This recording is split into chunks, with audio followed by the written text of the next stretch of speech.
Éramos 10 jóvenes en un campamento y yo llegué último y el último olía lo peor. Y había 9 caballos, entonces el que alquilaba los caballos me dio un caballo, pero no me dijo que era una mula. Y yo, como no distingo entre un elefante y un caballo, para mí tenía oreja, pata, me subí. Y no quiso andar, le pegaba y de pronto empezó a correr. Y yo no podía detenerla. No. Así que ahí entendí lo que es cuando uno se empaca como una mula, ¿no? Uno se empaca. Bueno, anécdotas aparte, vamos a buscar el libro de Juan, el Evangelio según San Juan.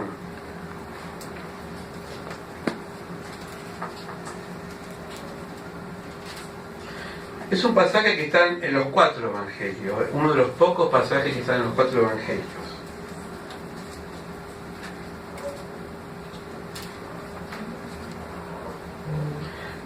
Capítulo 12, versículo 12. Los que escucharon o vieron la pasión que hicimos nosotros, o que la venimos haciendo en varios años, está inspirada en el Evangelio según San Juan. Así que leer estos pasajes me vino a mi mente varios episodios de la obra de teatro. Pero para mí es uno de los evangelios más completos de cómo narra toda la pasión de Jesucristo. San Juan 12, versículo 12. ¿Lo mostraron? Sí. ¿Amén? Amén. Dice: el día siguiente, grandes multitudes que habían venido a la fiesta al oír que Jesús venía a Jerusalén, tomando ramas de palmera, salieron a recibirle y clamaban: Hosanna, bendito el que viene en el nombre del Señor, el Rey de Israel. Y halló Jesús un asnillo, acá dice asnillo, montó sobre él, como está escrito: no temáis, hija de Sión, he aquí el rey viene montado sobre un pollino de asna. Viene un pollito, acá está. Estas cosas no las entendieron sus discípulos al principio, pero cuando Jesús fue glorificado, entonces se acordaron. Cuando quiere decir glorificado, mucho tiempo después, cuando Jesús ascendió al Padre, pasó mucho tiempo. Por el Espíritu Santo ellos entendieron la relación entre el Antiguo Testamento, la profecía de Zacarías, y lo que él había hecho.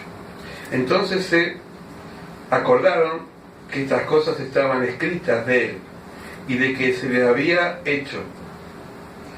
Versículo 17: y daba testimonio a la gente que estaban con él cuando llamó a Lázaro del sepulcro, lo resucitó de los muertos, por lo cual también había venido la gente a recibirle, porque había oído que él había hecho esta señal. Pero los fariseos dijeron entre sí: ya veis que no conseguís nada, mirad, el mundo se va tras él. Esto es bueno entenderlo en su contexto, ¿no? Yo quisiera aclarar, seguramente ustedes lo deben saber, pero es bueno aclararlo, que en la época de Jesús los gobiernos que gobernaban en sus contemporáneos eran gobiernos de reyes. No existía el Estado democrático como ahora. Es decir, había reyes buenos y malos, como hubo siempre. El rey Herodes era el que gobernaba esa zona de Palestina, Jerusalén. Pilatos, que también era rey, aunque él era más bien un gobernador más que un rey. El rey era el César, ¿no? Julio César, o otro César que había en esa época. Pero la gente estaba como agobiada por muchas cosas. La gente estaba mal. La palabra Hosanna que se canta en las iglesias, pero que está en la palabra de Dios, tiene un origen que quiere decir sálvanos, salvanos. La gente empezó a gritar, salvanos Jesús. Uno se puede preguntar, ¿salvanos de qué?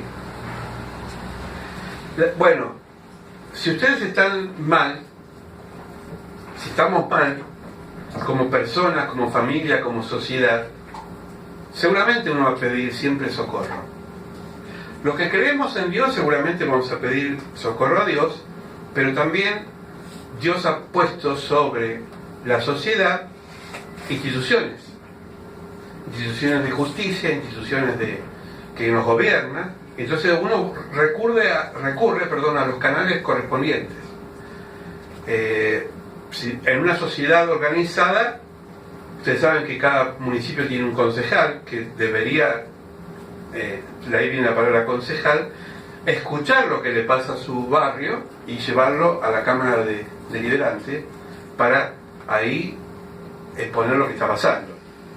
Eso se eleva después al Congreso, y el Congreso o el municipio en este caso, el intendente verá qué hace. Ayer estuvimos justo en esta reunión con los chicos allá en el barrio ferroviario, y nos visitó un concejal de Escobar y decía que el trabajo de él, nos explicaba, un concejal creyente, cristiano, eso nos gustó mucho, que él decía que era recopilar lo que pasaba por el barrio le falta, qué sé yo, cloaca, le falta esto, lo otro, y eso lo llevaba al municipio, y el municipio después veía si tendría los recursos económicos para instrumentar y poner por la cloaca.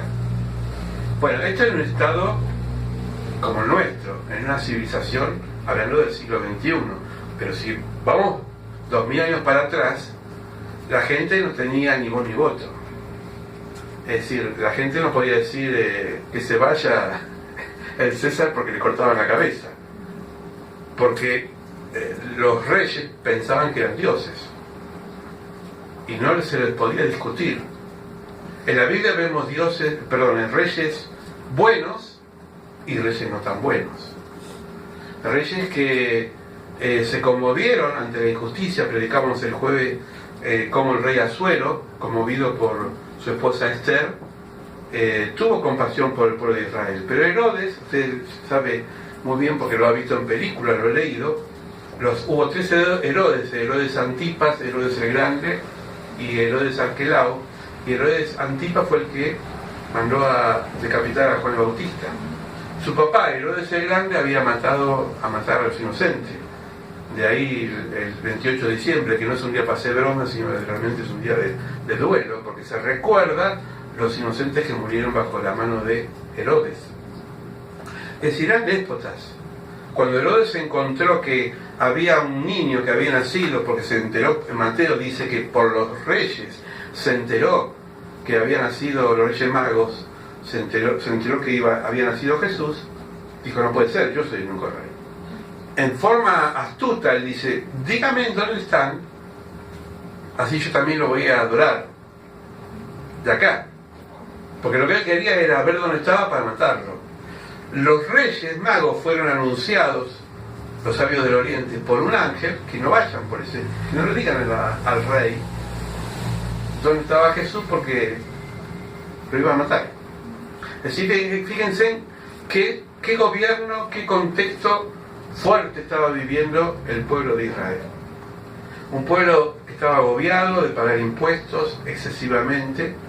Trabajaban para que después los recaudadores de impuestos, entre el más conocido fue Mateo, que después se convirtió. Zaqueo fue otro que se convirtió y devolvió lo que había robado. Esto estaría bueno hoy para tantos políticos corruptos, ¿no? Todo lo que se convirtieron, dijo: todo lo que yo recibí, si le dijo al Señor, si robé, se lo voy a dar en 4 veces más a la gente. Evidentemente Jesús lo tocó tan fuerte que dijo: yo no puedo vivir así, con plata ajena. Entonces la gente no daba más, tenía la soga hasta el cuello. Cuando Jesús entra, empezaron a gritar: Señor, salvanos. Nosotros creemos, los cristianos, al menos esta iglesia, creemos en el Evangelio integral. El Evangelio integral abarca todas las áreas. Es decir, Dios nos sana el cuerpo, pero también usa a los médicos, a los profesionales, para sanar. Porque Dios pone a los médicos, pone a las enfermeras, pone a los que curan para un propósito. Si no sería como disociado. ¿Cómo puede haber médico? Y por otro lado, si sabemos que Dios sana, pero a veces Dios también tiene sus propósitos. Es tema para otra predicación. Pero a veces Dios no sana, a veces tiene sus procesos, porque tiene un trato para la persona. Es un misterio eso, no lo puedo yo decir. La persona que es sanada es salvada. ¿Salvada de qué? De la enfermedad. Por eso la palabra salvación tiene varios significados. Salvación es liberación, salvación es integración, es dignificación. Jesús dignificó a la mujer. Saben que la mujer no tenía arte ni parte, no pinchaba ni cortaba en la época de Jesús. Y Jesús fue y habló con varias mujeres. Habló con la mujer samaritana, que era una mujer que había tenido fracasos matrimoniales, y le dijo: mirá, vos estás vacía. No dijo así, estás bebiendo un agua que es un agua que te sacia hoy, pero después te viene a sed. Pero yo tengo un agua diferente, es decir, te voy a mostrar algo que te va a dar saciedad a tu alma. Algo le dijo: vos sos una pecadora porque tuviste 5 hombres, 5 maridos, y el que tiene ahora no es marido encima. No le afectó. Le dijo: has buscado mucho, pero no encontraste nada. Yo te vengo a ofrecer algo diferente para tu vida. Hoy la gente necesita, y todos necesitamos, de ese Dios que sacia nuestra alma cuando nuestra alma está vacía. Podemos tener todo el dinero del mundo, podemos tener todas las cosas que nos gustan, pero va a llegar un momento que te vas a ver al espejo y decir: ¿para qué vivo? Y eso pasa. A veces no sabemos para qué vivimos, para qué estamos, para qué estamos en la tierra. Entonces Jesús lo que hizo fue dignificar a la mujer. Hoy la mujer es un objeto ¿de qué?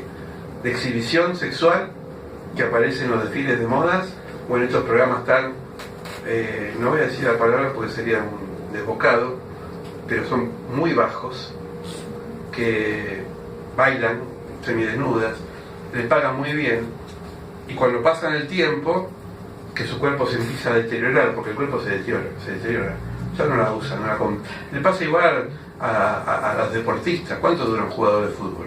Los que son ahí fulveros, Nunca vi uno de 60 años jugando a la pelota, ¿no?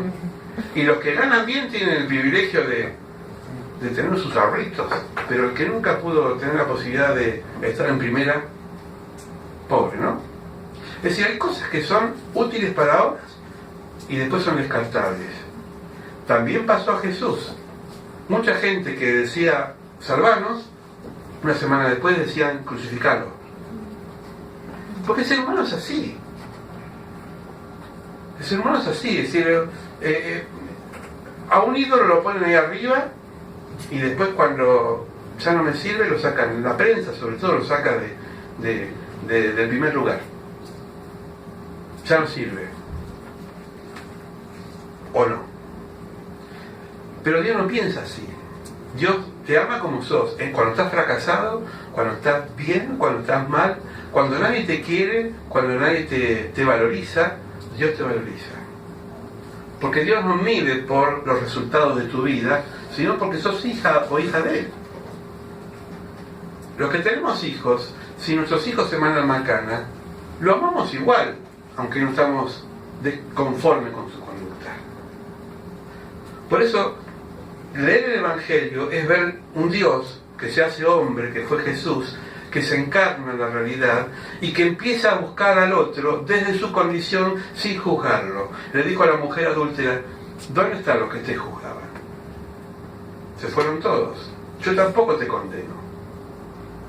Ese Jesús que empezó a producir urticaria en el pueblo religioso, porque hay algo que enferma a la sociedad y es la religión.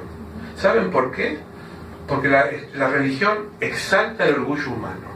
Cuando la persona empieza a creerse que es superior porque es religioso, sea de la iglesia que sea o de la religión que sea, peca de lo que se llama fariseísmo, que es una levadura muy, muy mala. Por eso Jesús detectaba a los fariseos o sus actitudes, y era duro con ellos.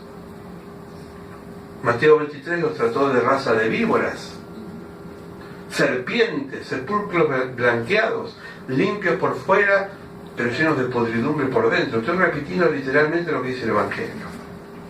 Pero Jesús amó a los niños. Los niños, como las mujeres, no tenían arte ni parte en el templo. El templo entraban los hombres. Yo les conté otra vez que cuando participé de una circuncisión, éramos todos varones. Hasta hoy en día, en la sinagoga, ninguna mujer puede estar igual que el hombre. Con Jesús es como que rompió divisiones, ya no hay hombre ni mujer, somos todos iguales. Y sobre todo los niños, él tomó uno en sus brazos y dijo, no se lo impidan porque de tales es el reino de los cielos. Hoy el niño y el viejo o el anciano son objetos muchas veces de desecho. El niño que no lo quieren, a veces hasta lo explotan. ¿Saben cuántos chicos trabajando, vendiendo cosas por la calle?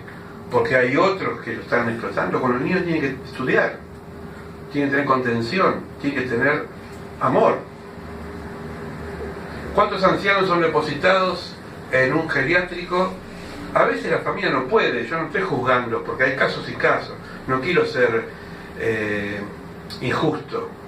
Hay casos que por ahí los papás están muy enfermos, el papá o la mamá, y por ahí no tienen la forma de contenerlo. No lo sé, yo eso cada uno sabrá.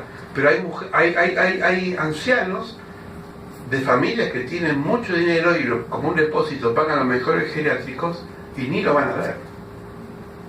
Porque el anciano no es que está reclamando que le pusieron un geriátrico, está reclamando la visita.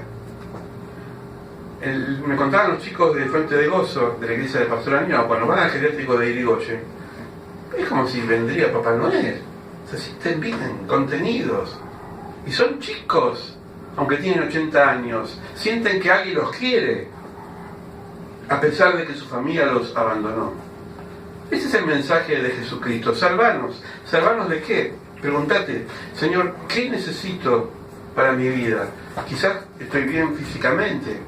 Salvame de la angustia, salvame de la soledad, salvame de la violencia. Por ahí sufro violencia. La violencia tiene mil rostros, no solamente la piña o la agresión física, la violencia psicológica también es muy agresiva. Yo tenía, no voy a dar nombres, igual no la conocen, una persona que un día vino, me llamó por teléfono y me dijo, necesito no hablar con vos como familiar, sino como pastor. Yo sabía lo que estaba pasando, pero la conozco a esa persona. Y entonces le dije, bueno, no voy a ir ni a tu casa ni vas a venir a mi casa. Vamos a encontrarnos en un bar, un lugar neutral. Y va a ir ella y su marido. Mi cuñado, ya dije quién es mi hermana. Por raro después eso. Igual falleció. Mi cuñado me dijo, ella es violenta. Y mi hermana dijo, él es violento. Los dos eran violentos. Diferentes violencias. Cuando él se iba un poquito de copa, era violento físicamente. Como no tenía yo decía la verborragia, la facilidad de palabras, no era una persona que se defendía mucho con palabras. Entonces no podía cómo defenderse y ¡pum! Daba un manotazo. Nunca muy fuerte, pero la empujaba a veces. Mi hermana no, tenía una facilidad de lengua que te decía 5 frases y te desarmaba. Pero cuando yo di el veredicto, que digo, ya que me llaman, no tengo que dar una opinión, dije, bueno, pero los dos son culpables. Los dos necesitan de Dios y los dos necesitan también de alguien que los contenga. Le dije, yo conozco un pastor que es, aparte psicólogo, le puedo dar el teléfono, hablen con él, le va a dar consejería matrimonial, porque no puedo yo aconsejar. Siempre el psicólogo o el pastor o el que tiene llegada, a veces tiene que tomar distancia. Yo la conocía mucho a ella. entonces podía ser imparcial. Pero el diagnóstico era que uno se tiraba la culpa del otro. Y nadie asumía que estaba enfermo, que estaba mal. ¿Para qué? A los días me llaman por teléfono y me dicen, bueno, sos mi hermano. En vez de defenderme, digo, para un cachito, yo no es que te defendí, yo traté de ir a la verdad. Y vos tenés que reconocer que soy violenta.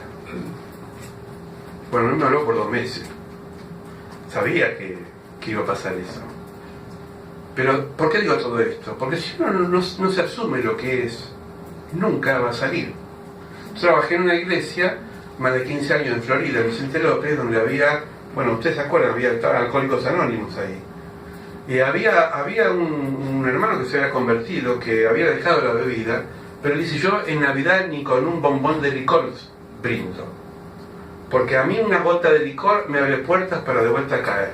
Porque yo reconozco que soy alcohólico. No que fui alcohólico, que soy, que está dentro de mí. Y si yo no me cuido, eso que está dentro empieza a aflorar.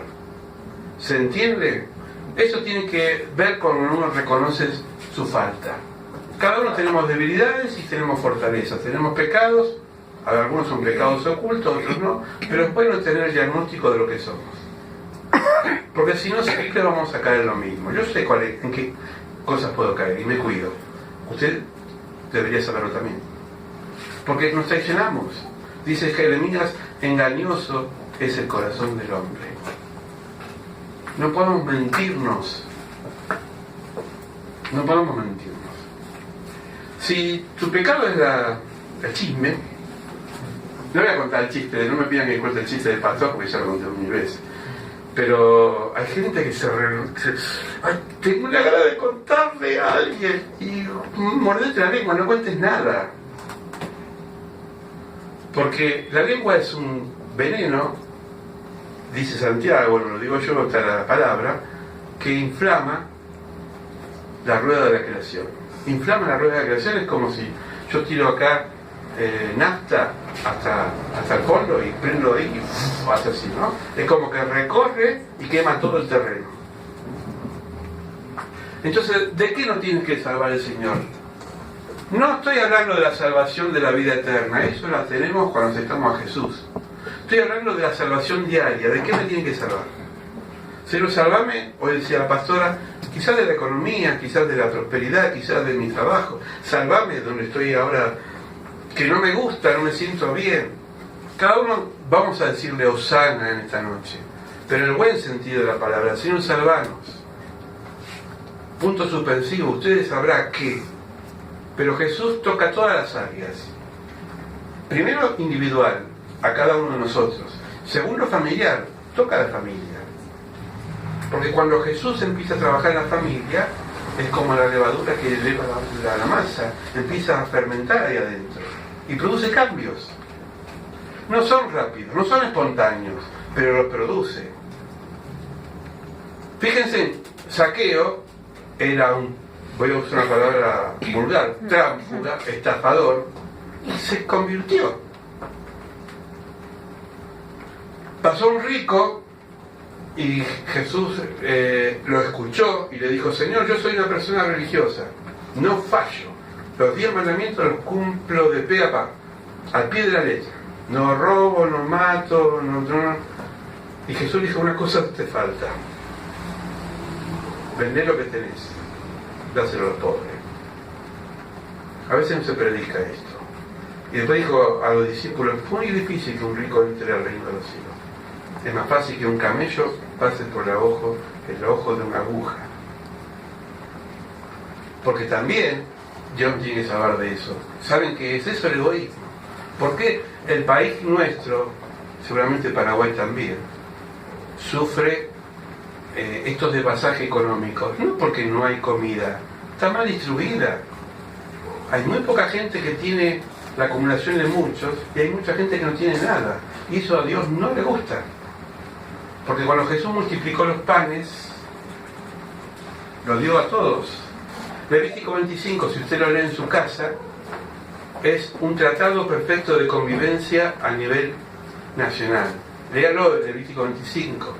Dice el Señor, en el 7º año, las tierras que fueron apropiadas vuelven a ser a los dueños, no va a haber más esclavos porque empiezo a abolir la esclavitud, y no habrá pobres en la tierra, porque la tierra es mía, dice el Señor. Esto es una patada para los terratenientes. No estoy hablando de nada político, estoy citando la Biblia. Cuando Jesús abre el rollo en el libro de Isaías, en Lucas 4, usted lo puede leer, dijo: el Espíritu de Dios está sobre mí, me ha ungido para dar buenas a los pobres, a sanar a los enfermos, a liberar a los cautivos y dar vista a los ciegos. Y Jesús cerró el rollo y dijo: hoy se cumple esto.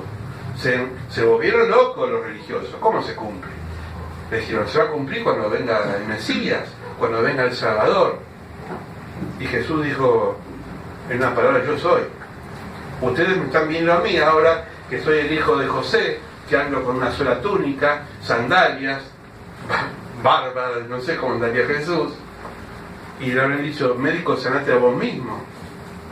¿De qué no vas a salvar vos si no tenés nada para salvarnos? Pero Jesús no venía a traer una salvación económica ni poderosa, venía a traer un camino diferente, un proyecto de vida diferente. ¿Se acuerdan de Moisés, ya que vieron la novela? Voy a insistir, ¿no? Bueno, Moisés tuvo dos trabajos importantes. El primero fue en el faraón. Fue educado como hijo del faraón. Está en el libro de Éxodo. Tuvo todos los privilegios del faraón. Pero Dios no lo pudo usar en el reino de los egipcios para liberar a los hebreos.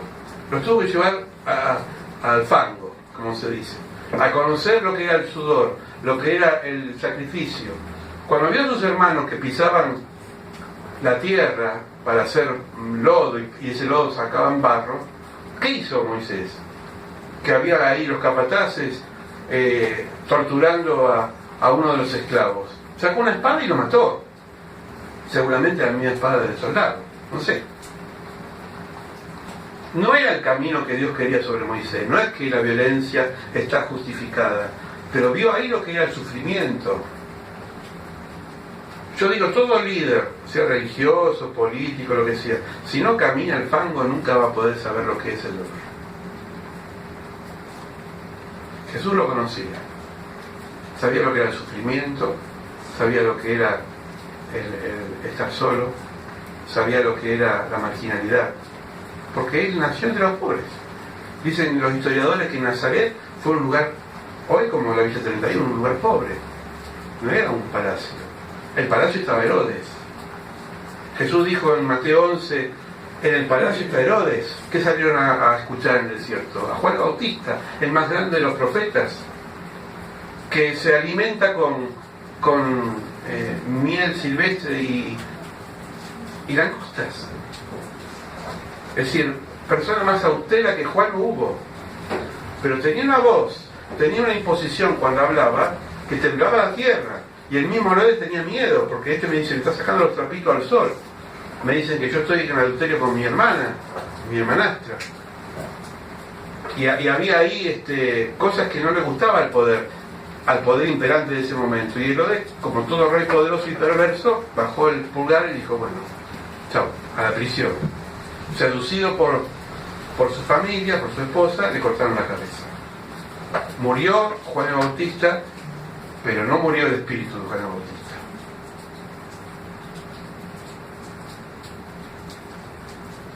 Y Jesús era el primo de Juan el Bautista. Dice en el libro, en uno de los evangelios, que cuando se enteró que Juan había muerto se apartó solo. Dice todo eso. Si vos tenés una tragedia en tu casa, ¿qué haces? Muchas veces querés irte, querés masticar vos el dolor. No porque no lo quieras compartir, pero hay cosas que son procesos de uno. Pero todavía estuvimos con mi esposa en un velatorio. Yo veía que las palabras, uno puede decir muchas cosas lindas en un velatorio, consolar a la gente, pero está en el dolor de la persona que perdió a alguien ahí, solamente esa persona lo sabe. Y ese proceso lo tiene que vivir, y a veces lleva tiempo. Pero si Dios está en su vida y Dios está en nuestra vida, ese proceso está acompañado, no está solo. Por eso, hermanos, hoy es un día muy importante, pero no para recordar lo que hizo Jesús hace 2000 años. Hoy podemos decir al Señor: salvanos, Hosana, salvame, Señor, de lo que estoy pasando. No sé, por ahí son pequeñas cosas. Pelea en familia, falta de trabajo, cosas que tengo en mí que no me gustan y las hago, y soy reiterativo, y hoy te pido perdón y mañana vuelvo a hacer lo mismo. No sé, cada uno sabrá. Yo no soy Dios, gracias, porque hay un solo Dios, y Él es el que nos conoce. Pero quisiera esto, antes de la Santa Cena, antes de participar de la copa y el vino, como dice Pablo en Corintios 11, que hagamos un acto de conciencia, que cada uno se examine a sí mismo, no se sienta no perdonado, porque Jesús tiene el poder de perdonar todos los pecados. Pero tomemos en serio lo que vamos a hacer ahora. ¿Amén? Amén. ¿Sí?